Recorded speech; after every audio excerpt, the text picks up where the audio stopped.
Yo, welcome back to the No Bullshit Podcast. It's Coughlin. Uh, And hey man, you guys see it here. We brought on, a guest, long coming guest. It's been in the works. He's free today and introduce yourself, man. but I say my name is they call me G. Unfortunately, I suffer from being a fucking Cowboys fan, which is unfortunate. But yeah, no, I'm excited to rip this team a new one. Yes, sir, man. And we were just talking about a little bit, before we started the podcast. For all those, all of our close friends from, back home, right? When we first started, we tried to start this thing, and back during COVID and everything. It was us three, the original three, right? Obviously things didn't really transpire as we thought, but we're doing it here now, Yep, right? And that's long what's so time important. coming. But yeah, and then that said, shoot, Lucas, like the floor is yours. Talk to us about the whole season that just transpired for the Cowboys, right? Like the regular season, playoffs, all that. Why y'all doing this to me? Why y'all doing this to me? Because this football team, it. I'm not gonna sit here and say that like I didn't expect any of this to happen because we all knew this was going to happen. I mean, I wasn't expecting this team to go to the Super Bowl at all. Right. However, I wasn't expecting them to lose in the fashion that they did lose because at Hmm. the end of the day, the final score of that playoff game does not represent what actually transpired. All right, they lost the game before halftime. That the game was over. All that stuff, which is garbage time, and it's been saying something that I've been echoing since 2016, and Hmm. that's documented. Dak Prescott is not the quarterback to take this team to the Super Bowl. It's not going to happen. And Talk I about think it. right now we're in an interesting position at a team where we have the worst, best quarterback, if that makes any sense, right? Out of all of the competent quarterbacks that we have like the worst one, but he's still like a competent quarterback. You know what I mean? And I Okay. feel like because we're in that weird predicament, moving on is very difficult because there's only 10 or so guys that you can honestly say you replace Dak with. You can take 6 of them away Hmm. because they're not leaving those teams. Honestly, you can say like 8 of them aren't really leaving their teams. And it only leaves like a couple of them if you're not looking at the draft, right? And because of that, with this way that our cap situation is looking and how we're sitting, getting ready to, I hope we don't do this. I think we should move on. I'm going to propose something later on that I think actually will save this team. Okay. But we're in a situation where, man, with the new cap, we're talking about $60 million per season for a quarterback that isn't a game changer. You know Right. what I mean? Like that's insane, and it's going to put us in a weird predicament where we have a quarterback who needs other players in order to have his game be successful.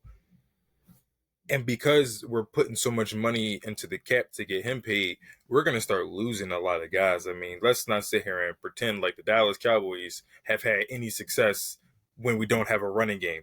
You know what I mean? And it's Mm-hmm. looking like, as of right now, Tony Pollard. I mean, I love Tony Pollard coming in, but it's looking like he's struggling to really return after that ACL injury. So it's looking like we're going to have to replace him either in the draft or via free agency. I've seen some stuff saying, oh, targeting Derrick Henry, targeting Saquon Barkley. When the hell have the Dallas Cowboys made a big free agency move? That shit is not going to happen, That's true. right? That's So, true. so the way how the team is looking, we're putting money into a guy who is going to make us either not lose games or like do it seldom so often, as opposed to putting money into a guy that's going to win those games. And because the team is only going to get worse, that's the current problem that we face. I know you guys saw it. I saw it. Almost cried. Tyron Smith's not coming back. Offensive line's getting weaker. And this has continued the trend of Yeah. Dallas losing Pro Bowl quality offensive linemen, whether due to injury or just being, just phase out of the game as of right now. I mean, remember that lineup when we had Collins and Travis Frederick and Tyron Smith, and pretty much the whole Dallas Cowboys offensive line was Pro Bowlers. Yeah. You know what I Hall mean? of Famers. Man, that was You know what I a mean? time. So, and now we're at a point where we have to start Terrence Steele at right tackle. So Yeah. the team is not getting better; it's only getting worse. And I'm not gonna sit here and pretend like the Dallas Cowboys haven't done a great job when it comes to like pivoting and making decisions when it's come to the roster, because I really never had a problem with the talent on the Dallas Cowboys roster. It was Mm. just the coaching in combination with the way how this team is run, how it's a team that is dependent on the run game and how they don't run the ball effectively enough. That's my problem with it. And as of right now, I need to see how this offense is. I mean, how this offseason is going to look. I'm very curious to see what this team is going to do. Whether it's going to be bolster up the defense or if it's going to be let's rebuild the offensive line. I actually don't know which direction they are going to do. I Mm. hope that they reinforce the defense. To be honest with you, I think that it's best to make our strength a better strength. I mean, I'm not going to sit here and even though I'm not going to lie, the Green Bay game really hurt my feelings. But the I bet. Dallas Cowboys, that defense is legit. Yeah.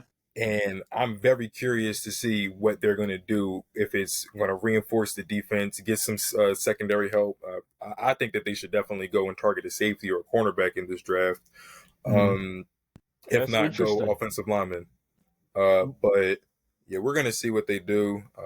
And not to cut you off, but I'm happy that you brought it up, right? And because that was going to be a question I was going to ask you, like in terms of it's always you guys have always been talented, right? Like as many jokes and memes as people like to post. The Cowboys have been talented for as long as I've been watching football. You know what I mean? But my question is, okay, is the gap coaching, right? Like even with a guy like Dak and his cap hit, just like the Chiefs or these other teams, like that's where you start to develop these young guys through the draft. You really start to build through the draft. Like, how do you feel the Cowboys are in terms of developing players? I think that the Dallas Cowboys have always been, if not the best team, one of the best teams when it comes to drafting and developing talent. I don't think that talent has ever been a question when at least when it comes to the offensive side of the game. I don't think Dallas has had any true questions when it comes to the offense, besides that one season where Dak went down and the Yeah, offense just had literally like no identity. I think that it's been no problems. I mean, this team has Pro Bowler on top of Pro Bowler on top of Pro Bowler, and I think that's even further pushed on with Micah Parsons. I mean, yeah, I didn't think Micah Parsons was going to be that good. I'll be the first one to say it. I was really hoping that we got a cornerback in the draft. I was hoping that we okay, got one because remember, that was coming off that historically bad Mike Nolan defense that let up 40 points a game. All right. Let's yeah, not sit here Yeah. and act like that didn't happen like 5 years ago. We legitimately yeah, had the worst defense in NFL history. No, like 5 years ago. Yeah. And I think that now we're in a position where, I would say in the first time, and I would say the last 2024, I give it the first time in like the last like maybe 15, 20 years that we can say, I think the Dallas Cowboys defense is better than the offense. And that's been really hard to say. Mm. It's that's been really true. Okay. hard to say Okay. over these couple of years That's true. because, again, this team has been really good at drafting offensive talent. It's been the defense that this team has really struggled on. And I think that now we're in a position where, again, like I said, I think the defense is better than the offense. I mean, this defense was turnover machines. They were doing Oh, everything hell yeah. besides run defense. That's the only Uh thing huh. that we struggle with was run defense. And I think that's because we're just a little bit too small. But run defense, besides that, the defense is really great.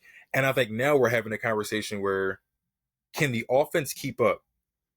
Because I legitimately don't think that the offense can keep up at the moment. And I don't have any concerns on whether or not we can fix the team in the draft, because most definitely we can. One thing you can say about Jerry Jones can draft the roster. You know what I mean? He can draft the team. Okay. The That's fair. talent gap isn't the problem, I would say. It definitely is a coaching decision. And the reason why I'm going with coaching is because you got a team that is they're not fooling you. The statistics show that the Dallas Cowboys do not win games when they pass the ball more than they run the ball. We just can't we can't do it. Um the running game is so important to this Dallas Cowboys offense that and people keep ignoring it because how running backs are treated in today's game nowadays when it's like, oh, running back by committee, which doesn't fucking work for Dallas at least. Stuff like that, and the rise of the superstar quarterback and the flashy wide receivers. Because again, we got CD Lamb and Brandon Cooks. Jesus Christ, I didn't think Brandon Cooks was going to do what he was doing this year. That was a really underrated move by the Dallas Cowboys. And unfortunately, Michael Gallup. Michael Gallup was my favorite receiver on the Dallas Cowboys, but right now he's just. I don't know if he has any more left in the tank, especially him being a deep ball threat that really can't even have the deep ball burst anymore. But that's besides the point. The Dallas Cowboys struggle to just establish that running game, and I think we are really missing Ezekiel Elliott. We're missing the DeMarco Murrays, the guys that really capitalize off this offensive line. Because again, the offensive line is only getting worse, only aging more, and coaching has not made up for that because I believe that they're trying to justify the $40 million price tag that they gave Dak Prescott. That very well may be, and I again, I don't mean to cut you off, but since we're on the topic of, like you just said, going from the contrast of that Nolan defense to, the kind of the defensive era you guys have been in the past at least 3 years, the loss of your defensive coordinator, Dan Quinn, how much of an impact, if any, do you believe that may have in this upcoming season? I think that Dan Quinn leaving is going to be very interesting because one thing I would say that Dan Quinn brought to this team was energy. I mean, you could see that the defense played with a different level of and vigor as opposed to past defensive coordinators. Cough, cough, Mike Nolan.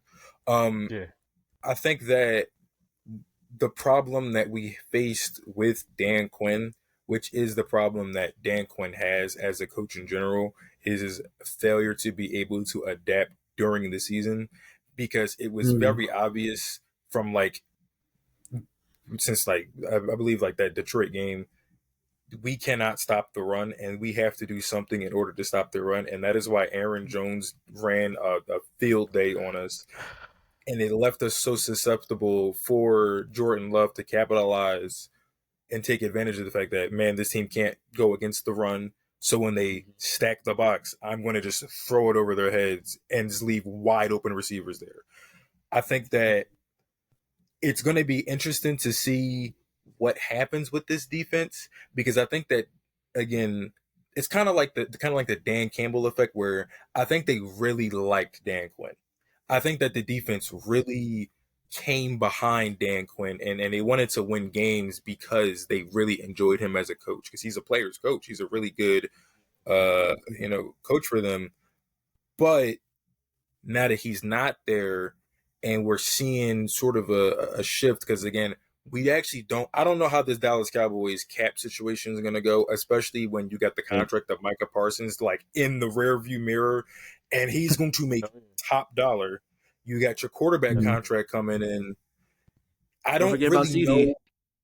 And the CD's coming in. Trayvon's going to get a bag. I mean, even though he did, Deron Bland, he's going to have to get his bag, and you got to pay him, because even though you might say he might not be the best, you can't look at those pick sixes and ignore that, because that happened. Listen, I think literally. So I'm really curious to see what this team does when it comes to how they're going to structure a defense now that they don't have Dan Quinn anymore.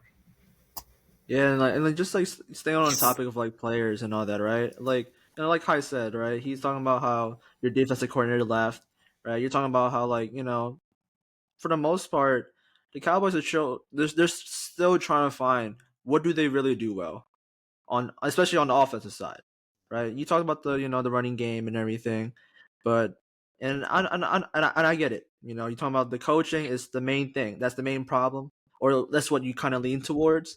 But speaking from a view that's not a Cowboys fan, right? For me, I always, no matter which sport it is, I'll always say it's players first. I'll stand on that. And in the back of my head, I've seen over these past few years that you could definitely point to the coaching, right? But there comes to a certain point, in my opinion, where like the players got to step up at Execution. certain points, right? And it's like you can put up a game plan, but if you don't execute, right, where it's gonna go, right? You're talking about your star-studded players, you're like your Dak Prescott's, shoot, your Micah Parsons. When has he had really a big, iconic, game that he had in the playoffs? You haven't really done much in the playoffs, right? Look at your cornerbacks, your defense in general in the playoffs, right? Because when you get into playoffs, it doesn't matter who's there; they're in the playoffs for a reason, right? And so it showed it in the Packers game, and showed it in previous years, right? And my thing is that, what is your take on like how, like you think about more of the coaching stuff, but I think about the personnel. What do you think? Is there like a fine line between that, and like what do you think about that? Wait, can you repeat the question one more time?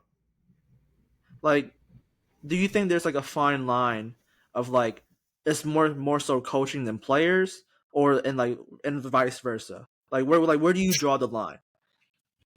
So who you say who sets the most blame on for like the season essentially? Yeah, yeah. Okay, so I'm gonna say this: Mike McCarthy did not do a bad job this year, Mm. and even though I still think he shouldn't be the head coach of the Cowboys, I think he should be fired. I'm not gonna sit here and say that Mike McCarthy was the reason that like we lost games, because in reality, if you looked at how the game has been played, it's more just like, man, what it seems like a lot of the times these guys go out there, and maybe this is McCarthy's fault, but it seems like these guys go out there and sometimes they don't even care to play. And I think the perfect Mm. example is the Dallas Cowboys at home versus the Dallas Cowboys away. Yep. Dallas Yeah. Cowboys, you couldn't beat them at home. You could Nope. not come into Yeah. Dallas and beat them in their home stadium where they got the fans and they got Jerry World. You could not play against Dallas. And Yep. I think that's because they were with their home team and they were like, yo, like we're gonna be out there. But when they went into away games and they didn't have that, and where you the only motivation that you're gonna have is from your coaches, and Mike McCarthy's not good at that. I think that Yeah. it led for the team to just come out flat a lot. And I want to like mention this, right? When I talked about Dan Quinn earlier, and I talked about how people wanted to win the games because they like Dan Quinn, I think that because it was more of like a players coach type of system that they had going on, it led to guys being kind of lax. And that's why I'm kind of excited about Mm. the Mike Okay. Zimmer Interesting. hire. I'm kind of excited about the Mike Zimmer hire because I'm like, maybe a little bit more militance on the defensive like aspect can kind of Mhm. like help us from like slacking a little bit. Because another problem that we've seen with the Dallas Cowboys is, Jesus Christ, this team takes a lot of penalties and they give up Yes. so many yards for no reason. And it makes me wonder, is this a coaching issue? Is the team just too lax? Are they too antsy? What's going on with the Dallas Cowboys when it comes to the divide of what's going on? And when it comes to just executing a scheme, you can see that Dallas abandons their schemes way too early. And I think you can really see this for the first half of the football game because Dallas is a terrible first half team. Jesus Christ, this team has no energy in the first half. And I think that the only reason that Dallas has been able to stay in a lot of the games that they have been was because the defense has bailed the offense out in so many times. Yep. And one thing that I've really noticed that no Mhm. one talks about is the fact that the defense is on the field all the time. Dallas Yep. is just, Yeah. they go three and out way too much. I Yep. don't expect us to even get a field goal when we receive the ball all the time. I just think that because of the faults with the offense, it leads us to be in a situation where we either are playing from behind or we are too over reliant on scoring off of turnovers. And I think Mhm. because of that, a lot of the blame unfortunately does have to go onto the offense and their performance. and I feel like people don't 100%. criticize the offense enough for how much they didn't do. Because look at CD Lamb had like the greatest receiving Yeah. year for Dallas for the Cowboys history and stuff like that. Mm-hmm. People don't criticize him because again, what the Cowboys do is they go all out for a couple of games, and then when the games Yes. that they really need to win, they just lay an egg, and it really causes them to escape because you're going to be like, man, CeeDee Lamb had a couple of bad drops in this one game, and Dak Prescott missed these couple of throws. But it's going to be very weird to say something like that when he was an MVP candidate this year because of the numbers that he was putting up. I mean, Yeah. that's the problem that we have. Yeah. We put up a lot of good numbers, and it kind of escapes a lot of people from criticism. Yep. But what I genuinely do believe that the personnel has been more of the problem with, you know, everything. Like, again, we don't got a Shanahan that can create these magical run packages to have this team keep. We don't got that. All right, that's unfortunate, but we don't have it. So what we have to do is really just rely on our talent. And unfortunately, Dallas runs out of talent when it comes to the postseason. So I'm going to unfortunately say that because the team is generally player sided, not militant, they let the players really do what they want to do. They want to create an environment because that's how they, you know, get success. Well, if you're going to do that, you got to show the results. And they haven't shown the results. So I'm going to say that the majority of the blame is lied on the players. And like speaking of results, right? Me and Kai kind of talked about this going back and forth the other day, right? You know, there's a thing going on ESPN. There was a topic saying that does the Cowboys have a winning culture, right? And we talked about the winning culture can be defined in so many ways, right? You can be defined as like winning games, right? It can be defined as winning games and championships, that in total, or you know, or you can separate the two. It can be a winning culture but a championship culture, right? So how do you? So basically, I have two questions for you. Like, what is your definition of a winning culture? And the second, you know, follow up is, do you think the Cowboys have that? I think that one thing that the Cowboys do have is a winning culture. You can't win 5 Super Bowls and not have a winning culture. I'm so sorry. And I know that you can say all this happened in the dynasty. Well, yeah, it did. And we're not going to sit here and ignore like the Dallas Cowboys haven't had like a lot of success for these last 20 or something years, which again, they haven't. You know, we're not going to sit here and pretend like that. Like we're like the best team. But if you look at the broad scape of the NFL, a lot of the teams that we have seen be good have only had a couple of years of a winning window and then go away. And I think one thing about the Dallas Cowboys is that you can always count on the fact that the Dallas Cowboys, when they're in bad periods, like I believe it was 2012 where the team was like 4-12, they're going to bounce back within a couple of years. The Dallas Cowboys will not be a team that misses the playoffs every year. We will never be that team. Will we go far in the playoffs? That will always be the, well, what if? We know they're going to make it. What if? We've always been the wake me up when the postseason comes, because you know exactly what they're going to do in the postseason. So I'm not going to sit here and say that they're not they don't have a winning culture, because you know they're getting to the playoffs. They're getting there. No matter how you put it, they're getting there. They may lay an egg, but they're getting there. Now, what was the second definition you want me to explain? Oh no, I was just saying that what's your definition of a winning culture, and like, do you think the Cowboys have it like now, like recently, Right. All right. and Yeah. stuff like that? So they do have a winning culture, I would say, and what I would define as the winning culture. That was the second question I missed. What I would define as the winning culture is this team expected to do exactly what we think they're going to do?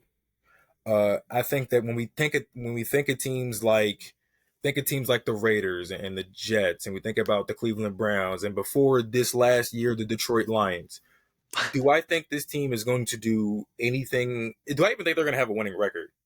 And that answer is, well, no. They've never had success historically. Now they're getting some success, but you know they don't have the success And now I think that, it's being created, but it doesn't exist yet. I would define, like, definition of a winning culture is a team in which winning has become automatic. However, how far they're going to go is always the question. I know they're going to do this. Are they going to do that? And I think that that's a privilege that a lot of teams have, because I think that they've established winning cultures, if that is the question.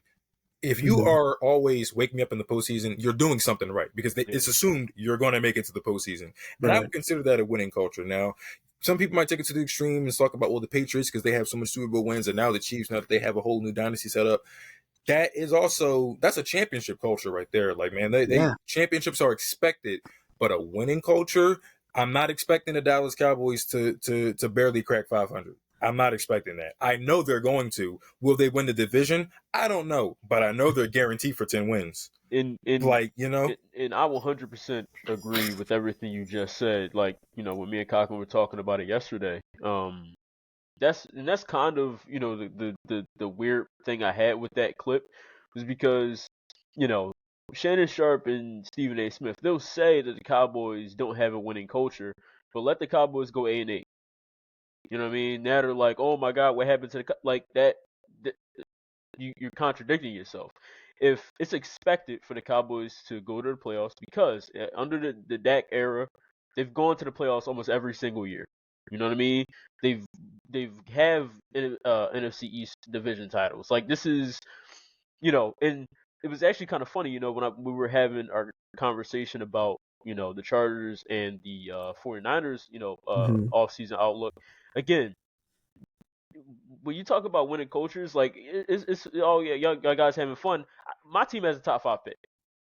You know what I mean? Like, we make the playoffs, we blow a 27-point lead. You know what I mean? Like, so when I'm looking at you guys, I do see you guys as having a winning culture. I do look at the 49ers as having a winning culture, because the alternative is this. You dig what I'm saying? So it's like, you can't have it both ways. You can't be, just because you don't like a team does not mean that they are not a winning team, right? At least under the Dak era, right? Like, every single year, at the very least, they're either winning the division or they're fucking the number 5 seed or some shit. You know what I mean? Like, there's no in between. It's not like they're barely limping into the playoffs. Like, even just last year, like, if I'm not mistaken, you guys won the division, no? Yeah, they this did. last season, Yeah. I thought Philly took it. You're right. Actually, Philly. This last season, Philly took it. Did they? Because I know it was close coming to the end of the season. I know it was really the Cowboys. No, Cowboys did did win the division. We did have a home, because we because Philly had to go to Tampa. Yeah, I remember that. Yeah. So it's like, it's one of those things where, because it was a twofold question I wanted to ask. First was the culture, right? Because on top of that, Dan or Orlovsky and those guys were talking about, there was also this clip of Dalton Schultz, where he was talking about, the difference between when he was in Dallas and now that he's, in Houston. He was saying how the culture was like a zoo. You know what I mean? It was more like an attraction where, you got guys walking in and out of the facility while, guys are working out. It's different, right? Like, and many of players have said, not that exact same thing, but similarly, like, playing in Dallas is very different than playing in any other, organization. So I'm curious, right? Like, obviously all of this comes back to Jerry Jones, right? So do you believe, because I've had conversations with, a couple of my homies that are Cowboys fans, do you believe that while Jerry is running this team, that the focus will always be on winning? All right, I'm gonna say something, right? And this is a unfortunate quote that I have, right? As long as Jerry Jones is currently alive, this team will not win another Super Bowl. And that is so sad to say. It's so sad to say. But when you look at Jerry Jones, you have to understand he is the owner of the most profitable sports team in all of sports. This is not all of American football. This isn't all in the U.S. Out of every team in the world, the Dallas Cowboys are the most profitable team in all of sport. And the only reason that you can do that is by prioritizing making the team bigger than football. And that's exactly what he's done. And I honestly can sit here and say, if you think of it from like an ownership standpoint, Jerry Jones has done so much when it's come to owners that you might actually have to consider him one of the greatest owners of all time. Oh, He has the easily. rings. He has the rings. He has the impact on the league. And if you look about individual team in terms of like success, the profitability alone is one thing, let alone uh, how big the team has gotten in terms of it's bigger than football. And the reason why I don't think that the team is going to win while Jerry Jones has control is because Jerry Jones does have control. And unfortunately, with those titles in the 90s, people accredit that to Jimmy Johnson. You know, those are Jimmy's teams that got it. Jimmy's coaching did it, all that. You know, you had the greatest, offensive line and you have the all-time leading rusher. You have all these people that contributed to this win, these Super Bowl wins, right? And Jerry Jones didn't get that credit because, he at the end of the day is one of the only owners that I can genuinely say he's a football guy. Man, Jerry Jones, I honestly think if Jerry Jones could, he would probably put himself on the team. In all honesty. And I think that he has this love for football.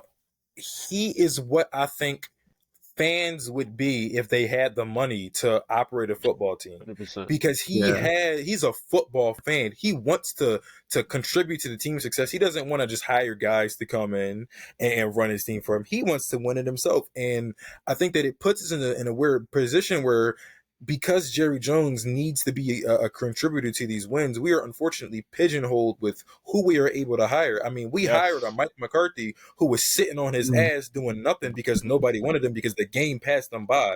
And the only reason that we got him is because he's one of the only coaches that would have allowed Jerry Jones to be Jerry Jones. What owner has a talk show, a weekly talk show talking about his own team's success? I mean, and I'm not going to sit here and pretend like Jerry Jones has not done great things. Name me somebody else that has drafted better than Jerry Jones. I'll wait, because you can't name him. Jerry Jones might actually have from like maybe 2010 on, might have the most stacked draft class that we've seen from an individual person. But because of who he is, man, Jerry the GM is all right, but Jerry the pseudo head coach, he's going to hold this team back. I mean, there's no reason why Sean Payton is not the head coach of the Dallas Cowboys right now. Yes. There's no reason why Bill Belichick was not hired as the coach of the Dallas Cowboys right now. Yes. I mean, 100%. we've let up so many great things because at the end of the day, like you talked about on shows, man, Dallas isn't just a team; it's a fucking attraction. So if you're a football man, you don't want to deal with all that. And you're not going to come to Dallas because the focus of Dallas is be the Dallas Cowboys, and then you can win as opposed to win the football game. So I don't think that, unfortunately, the team is going to have success while Jerry's under control. Even though he's not doing a bad job. No. But I don't think he's going to have any more success. In the grand scope of the NFL, right, like, no. Like, Jerry Jones has not done a bad job, right? Again, we're talking about, from 2010 to now, like, we're talking about in the span where one team went 0-17. You know what I mean? Like, where that's how bad it can be. And I feel like sometimes, because, like you just said, that winning culture, we're so accustomed to the Cowboys of having sustained excellence that's the bar now. You know what I mean? There is no less than. And the reason why I asked that question is because, to be quite honest, in all American sports, I can name maybe 5 owners, and Jerry Jones is the top of the list. You know what I mean? I'm not even a Cowboys fan, but I know who Jerry Jones is. And like you said, it has its pros and it has its cons. Like, from a pure bringing, like you just said, talent has never been the issue for the Dallas Cowboys, right? So he's always done well, whether it's in free agency bringing guys to Dallas, whether it's drafted bringing guys to Dallas. The issue is because of who Jerry Jones is and the stranglehold he has on this team. Those top tier coaches that can take that talent to the championship level, they don't want to come. You know what I mean? And I don't know because from what I've heard, his son is very similar to him.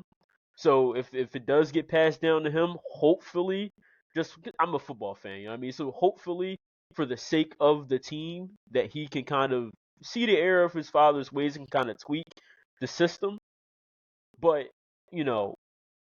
like that second part of the question was, first it was the culture, right? In terms of coaching, in terms of the environment of which, players are being placed in.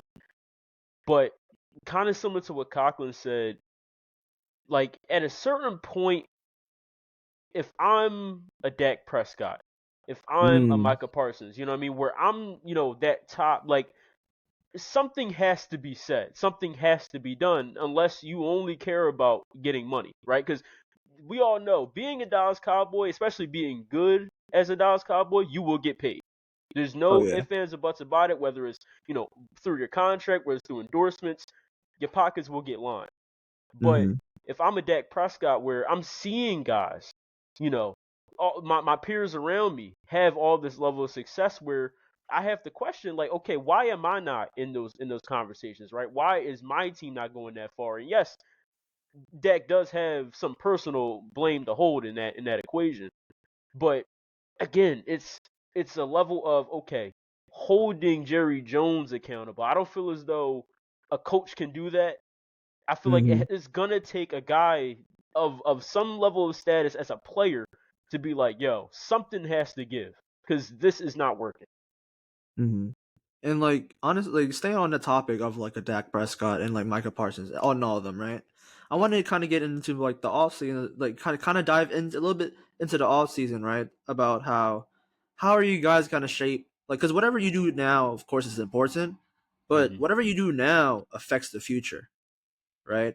And I said it in one of our other episodes when we talked about the Niners and the Chargers, right? I talked from the Niners point of view, of course, right? And I said that this offseason, people saying this offseason is crazy, but this offseason is not really the tough offseason. It's next season. You know why? It's because it's a quarterback, Yep. right? And that's what I'm trying to get into for about to you about this right now. And it's like Dak, 1 year left on his contract, but he has a no trade clause, right? Hmm. So he has control of his future, right? And then not only that, like we said earlier in the pod, there's a lot of other guys that's gonna have to get paid, man. Hmm. Like a Micah Parsons, a CeeDee Lamb, right? And like your other cornerback, Deron Bland. yeah, Deron Bland, right? After that great season that he had, right, breaking the pick six record, Yep. right? So those are guys that are probably going to get north of like what the cornerback probably get like 20 mil. Michael Parsons maybe reset the market 30 mil. Hmm. CD Can whatever definitely Justin see that Jefferson happening. makes could be around north of 30 mil, right? And that's just money, big money, right? And I know the cap is going to go up higher and higher, but this that's a large sum of money, man. And so Yeah. I try to want to see like how like from your perspective, who should you guys prioritize? And I know you said that it's hard to get rid of a Dak Prescott, right? Because it's like he's in that tier where it's like he's good, but he's not good enough to put you over the hump, right? Hmm. And like you said, how many of those guys are out there? There's not many, but if there is, they're not available, Yeah. right? And so talk to us a little bit of how which players you kind of prioritize and like, what you guys can do during the draft, what position you guys can do to, secure your future or help your future. So I think that the only way that we're going to see the Dallas Cowboys have success is if this team wakes up during free agency. And that's something we just haven't seen this team do. This team is just very quiet when it comes to free agency. And that needs to change. Because I think what is going to have to happen is the team can't necessarily make a move with this Dak Prescott contract up in the air. Because with the cap expanding and you really got a lot of guys coming up that you need to pay, you need to know how much money you have to work with, and you need to know what exactly is going on. As of right now, you're a team who has weak run defense. However, your pass rush is pretty good. You have solid cornerbacks. However, your safeties could be improved upon. You are a great passing team, but your offensive line is getting older and worse by the day, and you're also losing one of your better offensive linemen to free agency. Uh, and also your running backs have giant question marks on them now because they have struggled to come back from free agency. So now you have to figure out, who am I going to sign, who am I going to draft, and who should I target in free agency? And my dream scenario is this, right? I want the Dallas Cowboys to go and sign a running back in free agency. I want to Saquon, I want to Derrick Henry. I think that those two can really establish the fact that running is important to this team. It may not be important to every other team, but Dallas needs a star running back. Dallas has not been good without a star running back. I mean, historically speaking, you can think about the great Dallas running backs and how there's been always success with them. And I think that Dallas needs to find that their formula works for them and not try to like copy the other league, because running back by committee doesn't work for Dallas. I'm so sorry. When Zeke was at his peak, I mean, if you put prime Zeke on this Dallas team, man, I think that there might be a different story on how games have went. But I think that Dallas needs to go out. They need to get one of these quality running backs that are in free agency. I don't think you can sit here and pass up a generational talent like Saquon Barkley, a generational talent like Derrick Henry, who has expressed interest in joining your team. You can't do that. We need to go out and get one of that. We need to secure our contracts for our star guys. I don't think that we should sign Dak Prescott until we get other guys locked in. I mean, remember a couple of years ago when we were sitting here saying, man, you need to get Dak a weapon, and that's how Amari Cooper joined this team, because they went out and traded for him, right?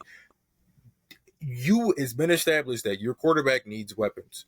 So it'll be really dumb to sign your quarterback before you get his weapons established. So I think that we need to go in and get that running back that Dak needs. Secure CeeDee Lamb, because, man, CeeDee Lamb proved that he's the number one receiver. I think that might have been the greatest thing for the Cowboys, because, again, there was kind of questions like, is he benefiting from Amari Cooper and Michael Gallup? Because I will sit here and say that, CeeDee Lamb was like wide receiver number 3, and he was the slot guy. And now he's out there he's out there by himself, and he's number one. He's that guy. So you need to lock him down. But you also need to take in consideration, again, like I said, beginning in the podcast, man, your best strength is your defense.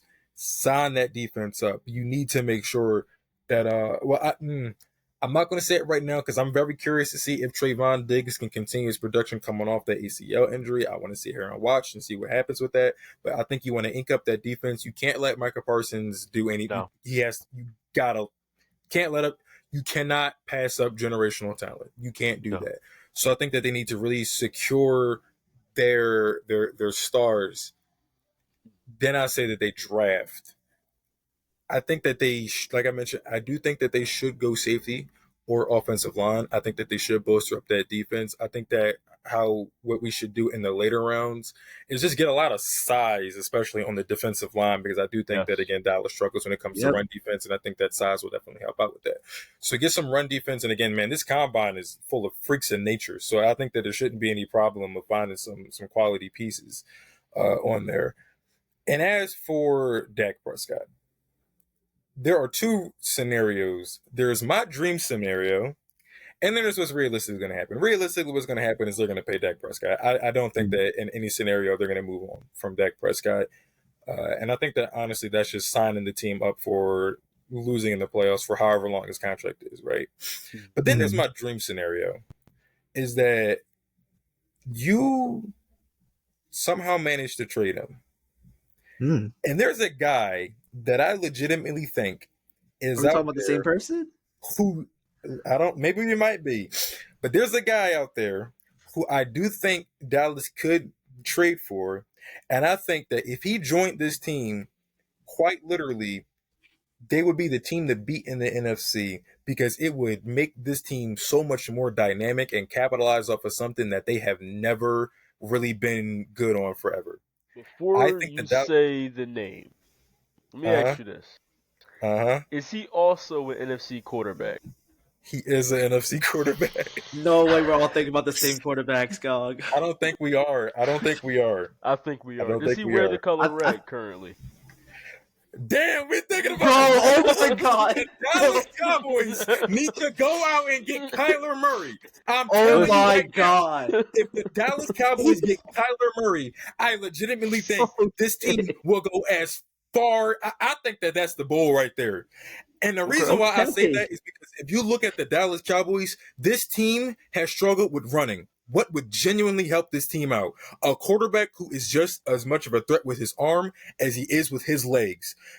Yeah. Unfortunately, Dak Prescott has not been the same rusher of the football that he's been ever since his injury. That's just unfortunately how it is. You see how he runs, his pocket escape isn't as strong as it used to be, and he questions the fact that he can even run anymore. I think that if we have a guy like Kyler Murray and you go out and you get a solid running back and you already have those dogs out there with Brandon Cooks and CeeDee Lamb, this offense would be so dynamic. I think there would be too many aspects to stop it. And I think it could genuinely mirror the Eagles offense when they're on all cylinders. You can't stop the Eagles when they're on all cylinders. You genuinely can't. You gotta set a spot for Jalen Hurts. He's gonna run a party on you. AJ Brown is too freaking fast and too big to just leave by himself out there. Devontae Smith is so small and fast that you literally have to play so far back to keep up with him. And this offensive line is so good and they can run the ball. Like, I think that if these guys go out and trade for a Kyler Murray, I legitimately, and it's crazy how y'all was thinking we about all had this. Listen, Go bro. out and get Kyler Murray, bro. I don't think that there's any stopping this team.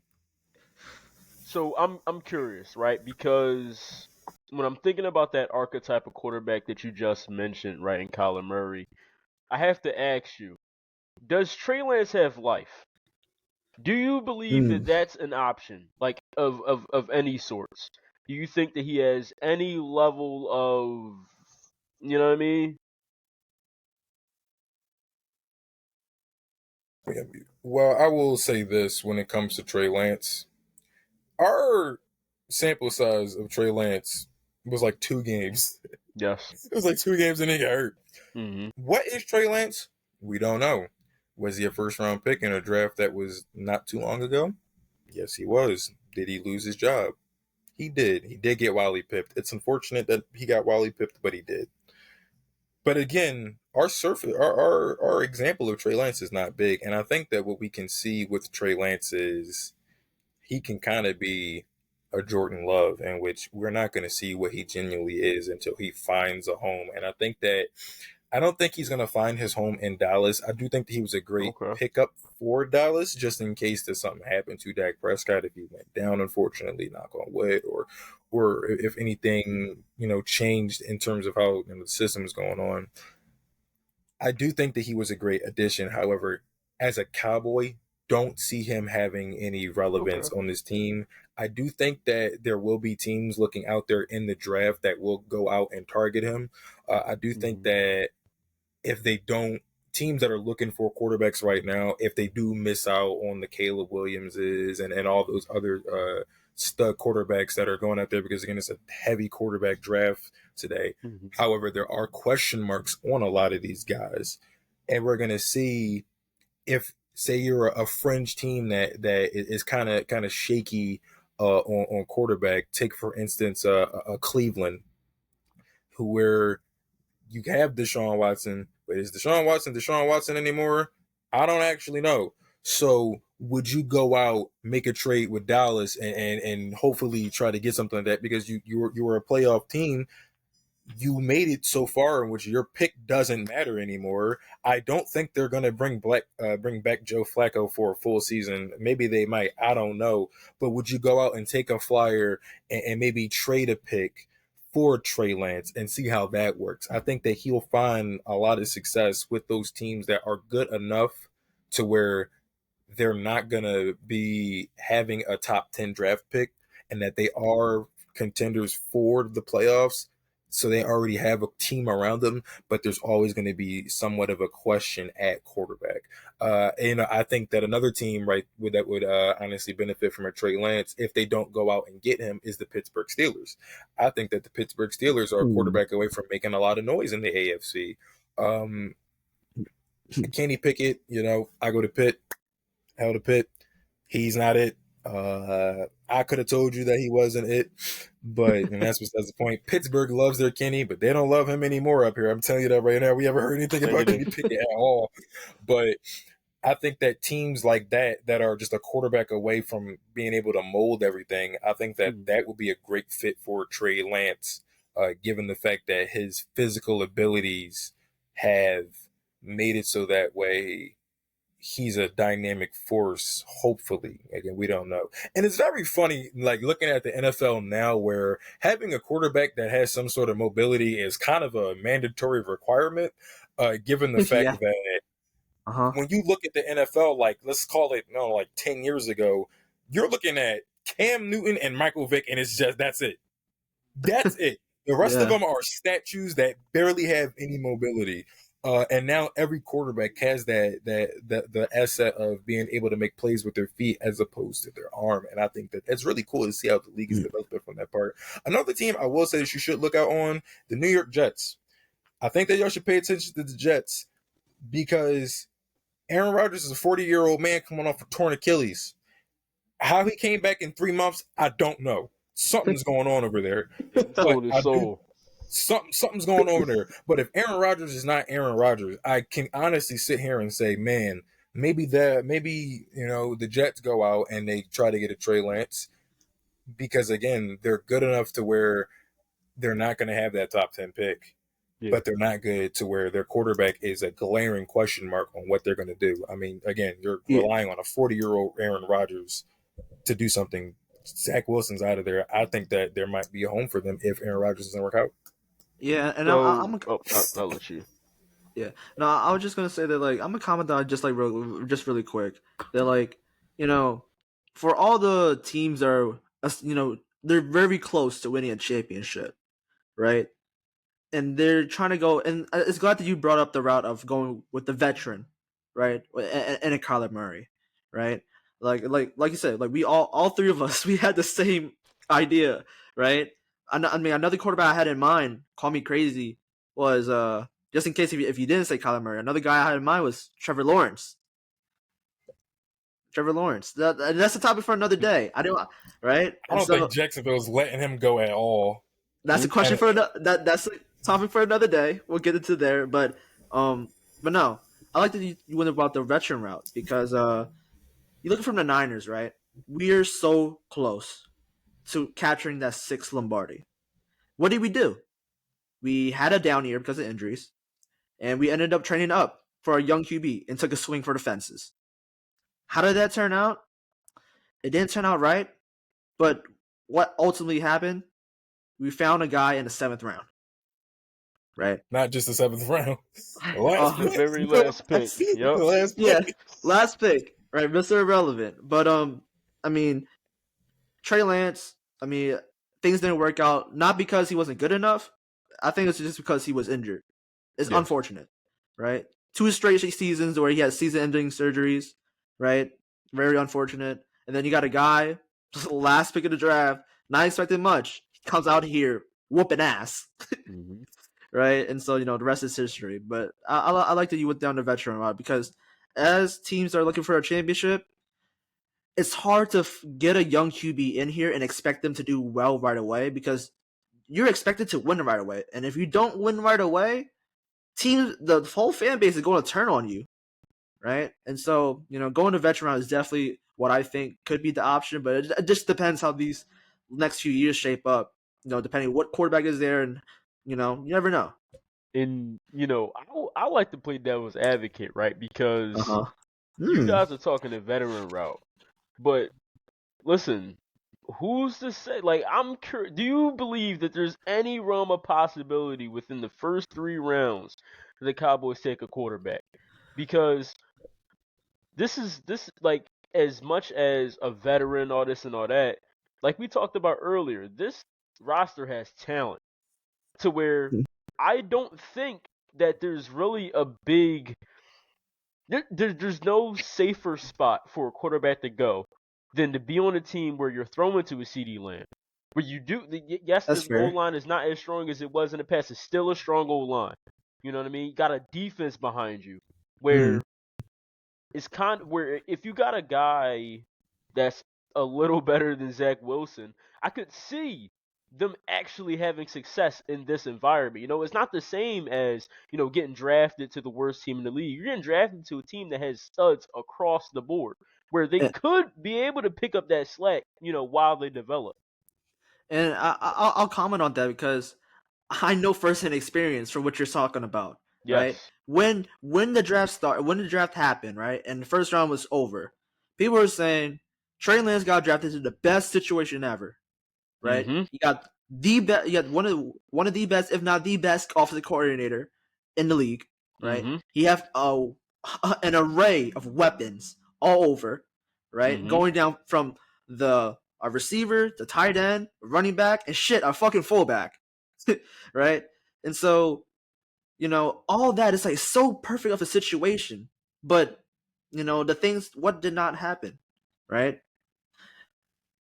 Sometimes you have to find the right quarterback. You have to, Yes. right? And obviously, there's a reason why there's not every single first round quarterback is a franchise QB, right? Mm-hmm. It's hard. It's really very hard to find one in the draft, right? And so it's like everything would have to work perfectly. One, stay healthy, and two, are you able to process the game, right? And it's like, you know, I think our system is one of the, like I think players have said it is one of the hardest systems to catch to you know catch and you know hit the ground running. I mean, look at Ayuk. I mean, he didn't start getting understanding really the playbook on how to run certain routes and certain timing until his third year, really, right? And this is what when he started to take off, right? And you know, and that's why I thought it was very surprising that like a guy in the seventh round in Brock Purdy to be able to like learn the playbook in basically half a season and just like hit the ground running. And it's like it's all a mental thing. But I don't know.